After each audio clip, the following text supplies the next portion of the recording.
കേരളത്തിൽ ബി.ജെ.പിക്ക് 3 സീറ്റുകൾ പ്രവചിച്ച് ടി.വി. CNN അഭിപ്രായ സർവേ. UDF 10 സീറ്റുകൾ നേടുമ്പോൾ LDF 7 സീറ്റുകളും നേടിയേക്കും. Congress 7, CPM 5, BJP 3, CPI 1, KCM 1, League 2, RSP 1 എന്നിങ്ങനെയാണ് പാർട്ടി അടിസ്ഥാനത്തിലുള്ള സീറ്റ് നില. അതേസമയം ലോക്സഭാ തെരഞ്ഞെടുപ്പിൽ ബി.ജെ.പി നയിക്കുന്ന NDA സഖ്യം ആകെയുള്ള 543 ലോക്സഭാ സീറ്റുകളിൽ 399 സീറ്റുകൾ നേടിയേക്കുമെന്നും സർവേ പറയുന്നുണ്ട്. ഇപ്പോൾ തെരഞ്ഞെടുപ്പ് നടന്നാൽ ബി.ജെ.പി മാത്രം 342 സീറ്റുകൾ നേടുമെന്നാണ് സർവേ അവകാശപ്പെടുന്നത്. പ്രതിപക്ഷമായ കോൺഗ്രസ് നേതൃത്വത്തിലുള്ള ഇന്ത്യ സഖ്യം 94 സീറ്റുകൾ നേടിയേക്കാമെന്നും സർവേ പറയുന്നുണ്ട്. തൃണമൂൽ കോൺഗ്രസ് ഇല്ലാതെയാണ് 94 സീറ്റുകൾ ഇന്ത്യ സഖ്യത്തിന് ലഭിക്കുക. തൃണമൂൽ കോൺഗ്രസ്, YSRCP, BJD, സ്വതന്ത്രർ എന്നിവരുൾപ്പെടെ മറ്റുള്ളവർക്ക് ബാക്കി 50 സീറ്റുകൾ ലഭിക്കുമെന്നും അഭിപ്രായ സർവേ വ്യക്തമാക്കുന്നുണ്ട്. മാർച്ച് 1-നും 30-നും ഇടയിലാണ് 543 മണ്ഡലങ്ങളിലും അഭിപ്രായ വോട്ടെടുപ്പ് നടത്തിയതെന്നാണ് ചാനൽ അവകാശപ്പെടുന്നത്. മൊത്തം 1,79,190 പേർ സർവേയിൽ പങ്കെടുത്തു. ഇതിൽ 91,100 പുരുഷന്മാരും 88,090 സ്ത്രീകളും ഉൾപ്പെടുന്നു.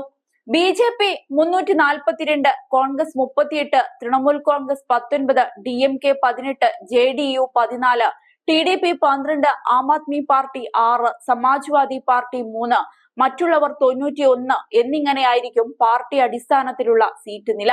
ഗുജറാത്തിലെ 26, മധ്യപ്രദേശിലെ 29, രാജസ്ഥാനിലെ 25, ഹരിയാനയിലെ 10, ഡൽഹിയിലെ 7, ഉത്തരാഖണ്ഡിലെ 5 സീറ്റുകളിലും ഭരണകക്ഷിയായ ബി.ജെ.പി പാർട്ടി ഏകപക്ഷീയമായ വിജയം നേടും. അഭിപ്രായ സർവേ പ്രകാരം ഹിമാചൽ പ്രദേശിലെ 4 സീറ്റുകളും ബി.ജെ.പിക്കായിരിക്കും. ബി.ജെ.പിയുടെ ഏറ്റവും മികച്ച വിജയം ഉത്തർപ്രദേശിലായിരിക്കും. അവിടെ ബി.ജെ.പി 73 സീറ്റുകൾ നേടിയേക്കും. സഖ്യകക്ഷികളായ രാഷ്ട്രീയ ലോക്ദളും അപ്നാദളും ആകെയുള്ള 80 സീറ്റുകളിൽ 2 സീറ്റുകൾ വീതവും നേടും. ബാക്കിയുള്ള 3 സീറ്റുകളിൽ സമാജ്വാദി പാർട്ടിയാണ് വിജയിക്കുക. കോൺഗ്രസും ബഹുജൻ സമാജ് പാർട്ടിയും UP-യിൽ സംപൂജ്യരായേക്കും. ബീഹാർ 40-ൽ 17, ജാർഖണ്ഡ് 14-ൽ 12, കർണാടക 28-ൽ 22, മഹാരാഷ്ട്ര 48-ൽ 27, ഒഡീഷ 21-ൽ 10, അസം 14-ൽ 11, പശ്ചിമ ബംഗാൾ 42-ൽ 22 എന്നിങ്ങനെയാണ് ബി.ജെ.പി ശ്രദ്ധേയമായ വിജയം നേടുന്ന മറ്റ് സംസ്ഥാനങ്ങൾ. പ്രാദേശിക പാർട്ടികളിൽ പശ്ചിമ ബംഗാളിൽ തൃണമൂൽ കോൺഗ്രസിന് 19 സീറ്റുകളും, തമിഴ്നാട്ടിൽ DMK 18 സീറ്റുകളും, ആന്ധ്രാപ്രദേശിൽ YSRCP 10 സീറ്റുകളും, TDP 12 സീറ്റുകളും, ഒഡീഷയിലെ 21-ൽ 11 സീറ്റ് BJD-യും നേടിയേക്കും. അതേസമയം ദിവസങ്ങൾക്ക് മുൻപ് നടന്ന ഏഷ്യാനെറ്റ് ന്യൂസ് ഡിജിറ്റൽ നടത്തിയ മൂഡ് ഓഫ് ദി നാഷൻ അഭിപ്രായ സർവേയിൽ പ്രധാനമന്ത്രി പദത്തിലേക്ക് നിങ്ങൾ പരിഗണിക്കുന്ന നേതാവ് ആര് എന്ന ചോദ്യത്തിന് 51.06% പേർ നരേന്ദ്രമോദി എന്നാണ് മറുപടി നൽകിയത്. രാഹുൽ ഗാന്ധി പ്രധാനമന്ത്രിയാകണമെന്ന് 46.45% പേർ താൽപര്യം പ്രകടിപ്പിച്ചു. അതേസമയം കേരളത്തിൽ ജനപ്രിയൻ രാഹുലാണ്. സർവേയിൽ പങ്കെടുത്ത 50.59% മലയാളികൾ രാഹുൽ പ്രധാനമന്ത്രിയാകണമെന്നാണ് അഭിപ്രായപ്പെട്ടത്. പൗരത്വ ഭേദഗതി നിയമം പ്രാബല്യത്തിലാക്കിയ കേന്ദ്ര സർക്കാരിന്റെ നടപടി ലോക്സഭാ തെരഞ്ഞെടുപ്പിൽ ബി.ജെ.പിയുടെ സാധ്യതകളെ അനുകൂലമായി സ്വാധീനിക്കുമെന്ന് 51.1% പേർ അഭിപ്രായപ്പെട്ടു. 26.85% പേർ പ്രതികൂലമായി ബാധിക്കുമെന്നാണ് അഭിപ്രായപ്പെട്ടത്. 22.03% പേർ ബി.ജെ.പിയുടെ പ്രകടനത്തെ CAA ബാധിക്കില്ലെന്ന് വ്യക്തമാക്കി. നരേന്ദ്രമോദി സർക്കാരിന്റെ മുഖ്യ നേട്ടമായി കാണുന്നത് എന്താണെന്ന ചോദ്യത്തിന് 38.11% പേരുടെ മറുപടി പശ്ചാത്തല വികസനം എന്നാണ്. 26.41% പേർ ഡിജിറ്റൽ ഇന്ത്യ പദ്ധതിക്ക് വോട്ട് ചെയ്തു. 11.46% പേർ ആത്മനിർഭർ ഭാരത് എന്ന് അഭിപ്രായപ്പെട്ടു.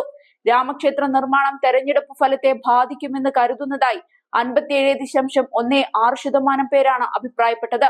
ബാധിക്കില്ല എന്നാണ് 31.16% പേരും പറഞ്ഞത്. ഇന്ത്യ സഖ്യത്തിന് മോദി തരംഗത്തെ മറികടക്കാനാവില്ലെന്ന് 60.33% പേർ കരുതുന്നുണ്ട്. അതേസമയം 32.28% പേർ ഇന്ത്യ സഖ്യം മോദി സർക്കാരിനെ കടപുഴക്കുമെന്നും വിശ്വസിക്കുന്നു. മോദി സർക്കാരിന്റെ ഏറ്റവും വലിയ പരാജയം മണിപ്പൂർ വിഷയം കൈകാര്യം ചെയ്തതാണെന്ന് 32.86% പേർ മറുപടി നൽകി. കുതിച്ചുയരുന്ന ഇന്ധനവില എന്ന് 26.2% പേർ പറഞ്ഞു. തൊഴിലില്ലായ്മ എന്നാണ് 21.3% പേരുടെ അഭിപ്രായം. 19.6% പേർ വിലക്കയറ്റമാണ് സർക്കാരിന്റെ ഏറ്റവും വലിയ പരാജയമെന്ന് വിലയിരുത്തി. അടുത്ത 5 വർഷത്തേക്ക് ഇന്ത്യ ആര് ഭരിക്കണമെന്നാണ് താല്പര്യമെന്ന ചോദ്യത്തിന് സർവേയിൽ പങ്കെടുത്ത 78.6% പേർ NDA സർക്കാർ എന്ന് മറുപടി നൽകി. 21.4% പേർ മാത്രമാണ് ഇന്ത്യ സഖ്യമെന്ന് അഭിപ്രായപ്പെട്ടത്.